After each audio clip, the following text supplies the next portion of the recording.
ಸಂಪುಟ ಪುನಾರಚನೆಗೆ ಮಾನಸಿಕವಾಗಿ ಸಿದ್ಧರಾಗಿ ಮಂತ್ರಿಗಳಿಗೆ ಸಿದ್ದರಾಮಯ್ಯ ಖುದ್ದು ಸೂಚನೆ. ಔತಣಕೂಟದಲ್ಲಿ ಸಿಎಂ ಡಿಸಿಎಂ 20 ನಿಮಿಷ ಪ್ರತ್ಯೇಕ ಚರ್ಚೆ.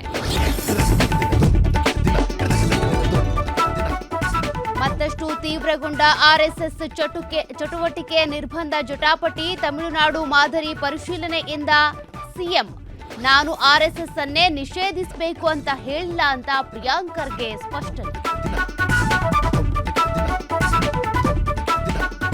ರಾಜ್ಯದಾದ್ಯಂತ 90% ಮನೆಗಳ ಸಮೀಕ್ಷೆ ಸಂಪೂರ್ಣ. 14 ಲಕ್ಷ ಕುಟುಂಬಗಳ ಸರ್ವೆಯಷ್ಟೇ ಬಾಕಿ. ಜಿಬಿಎ ವ್ಯಾಪ್ತಿಯಲ್ಲಿ 29.35% ಮಾತ್ರ ಗಣತಿ.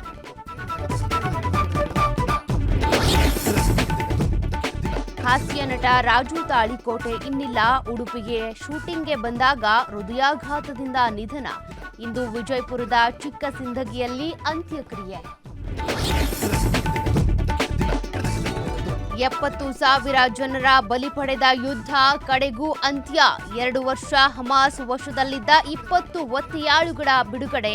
ಇತ್ತ ಇಸ್ರೇಲ್ ಸಂಸತ್ನಲ್ಲಿ ಟ್ರಂಪ್ಗೆ ಭಾರೀ ಮುಜುಗರ.